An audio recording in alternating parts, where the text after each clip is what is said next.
রাতের আধারে যারা সিজদাতে রয়, দু চোখের শ্রুতি নদী যেন বয়। রাতের আধারে যারা সিজদাতে রয়, দু চোখের শ্রুতি নদী যেন বয়। ছলনার হাত ছানি যতই আসুক, পিছনে ফিরেও তাকায় না। যাদের হৃদয় আছে আল্লাহর ভয়, তারা কবু পথ ভুলে যায় না। আল্লাহর প্রেম ছাড়া এই দুনিয়ায় কারো কাছে কোনো কিছু চায় না। অতএব দুনিয়ার জমিনের মধ্যে যাদের অন্তরের মধ্যে আল্লাহ তাআলার ভয় তাকওয়া আছে, তাদের কোনো চিন্তা নাই, ভয় নেই। এবার চিন্তা করুন, দুনিয়ার মধ্যে আমাকে আপনাকে কেন পাঠিয়েছেন, আর আমার আপনার রাসূলের আদর্শ কেন আমাদেরকে মানতে হবে? মাই prophet, he was the most smart personality in this world. আমার রাসূলের আদর্শ, আমার রাসূলের মতো দার্শনিক দেশহীন লোক দুনিয়ার মধ্যে আর কেউ হতে পারে না। অতএব প্রতিটি মুমিন বান্দার চিন্তা করা দরকার, কিভাবে আমরা চলতেছি, কিভাবে চলা প্রয়োজন। আল্লাহ রাব্বুল আলামিন বলেন, আফা হাসিবতুম আন্নামা খালাকনাকুম আবাসা ওয়া আন্নাকুম ইলাইনা লা তুরজাউন। আল্লাহ তাআলা বলেন, দুনিয়ার মধ্যে আমি আমার গোলামদেরকে অনর্থক পাঠাই নাই।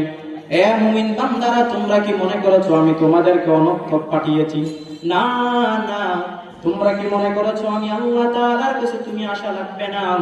আল্লাহ বলেন, ওয়া খালাকাস সামাআ ওয়াল আরদা ওয়া মা বাইনাহুমা, আসমান এবং জমিনের মধ্যে মধ্যবর্তী স্থানের মধ্যে আমি আল্লাহ দুনিয়ার কাউকে অযথায় পাঠাই নাই, দুনিয়ার কাউকে অনর্থক পাঠাই নাই, দুনিয়ার কাউকে আমি এমনি এমনি পাঠাই নাই। কেন পাঠিয়েছেন আমার আল্লাহ? আল্লাহ রাব্বুল আলামিন এবার কোরআনে জানায়া দেন, ওয়া মা খালাকতুল জিন্না ওয়াল ইনসা ইল্লা লিআবুদুন। আল্লাহ বলেন, মানব এবং জিন জাতিকে আমি আল্লাহ তাআলা দুনিয়ার মধ্যে পাঠিয়েছি শুধুমাত্র কেবলমাত্র আমি আল্লাহ তাআলার ইবাদত করার জন্য। এবার প্রশ্ন আসতে পারে, দুনিয়ার মধ্যে কি শুধু ইবাদত বন্দেগী করব? দুনিয়ার মধ্যে কি আর কোনো অন্য কাজ করব না? দুনিয়ার মধ্যে আমরা জানি নামাজ পড়া ইবাদত, কোরআন তেলাওয়াত করা ইবাদত, হজ করা ইবাদত, রমজান মাসে রোজা পালন করা ইবাদত। কিন্তু আল্লাহ রাব্বুল আলামিন বলেন, মুমিন বান্দার জন্য ব্যবসা করাটাও বড় ইবাদত। যদি ওই মুমিন বান্দার ব্যবসাটা রাসূলের আদর্শ অনুযায়ী হয়, আল্লাহ তাআলার বিধান অনুযায়ী হয়। দুনিয়ার মধ্যে তাকায় দেখো এই জমিনটা কেমন একটা জমিন। আজকে যদি মরিয়া যাও, দুনিয়ার জমিন থেকে চলে যাবে। দুনিয়ার জমিনের মার মায়া, বাবার মায়া, স্ত্রীর মায়া সব ছেড়ে দিতে হবে।